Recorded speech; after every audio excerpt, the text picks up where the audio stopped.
నిత్య జీవనం ఇవ్వడానికి వస్తా వచ్చినాడు. అంతేవాడు శాంతి, సంతోషము, సమాధానం ఇవ్వడానికి వస్తా వచ్చినాడు. అందుకొరకు దేవుడు ప్రేమతో ఆహ్వానిస్తా ఉన్నాడు. ప్రయాసపడి పాపభారం వచ్చిన సమస్త జనులారా నా యొద్దకు రండి, నేను మీకు విశ్రాంతి కలుగజేస్తున్నానని రాజులకు రాజు ప్రభులకు ప్రభు అయిన యేసు క్రీస్తు వారు ఈ సాయంకాల వేళలో ప్రేమతో ఆహ్వానిస్తా ఉన్నారు. ఎవరైనా సరే, ఎలాంటి వారైనా సరే ఈ సాయంకాల వేళలో ఆయన దగ్గరకు వస్తే నీకు శాంతినిస్తాడమ్మా, సమాధానం ఇస్తాడమ్మా, నెమ్మదినిస్తాడమ్మా, అంతేకాదు ఆనందం ఇస్తాడు. అందుకొరకు యేసు ప్రభు లోకానికి వచ్చాడు కనుక మనకి శాంతి ఇచ్చేదని కొరకై ఆయన లోకంలో చనిపోతా వచ్చినాడు. కనీసం శాంతిని కావాలని కోరినట్లయితే ఇప్పుడే నీకు అనుకూలమైన సమయం, ఇదే రక్షణ దినం. యేసు ప్రభు వారి సొంత రక్షకులుగా అంగీకరించు.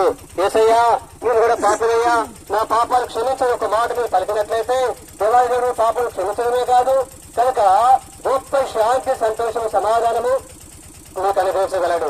తన ప్రేమైన వాళ్ళారా ఈ శాంతిని కావాలా, ఈ సమాధానం కావాలని కోరినట్లయితే యేసుని విశ్వాసమును అప్పుడు నీవును నీటి వారిని ఇంత గొప్ప రక్షణ పొందుకునే వారుగా ఉంటారు. కనుక ప్రేమైన మిత్రులారా చెప్పని ఆశ ఉన్నారు. సమయం కాలం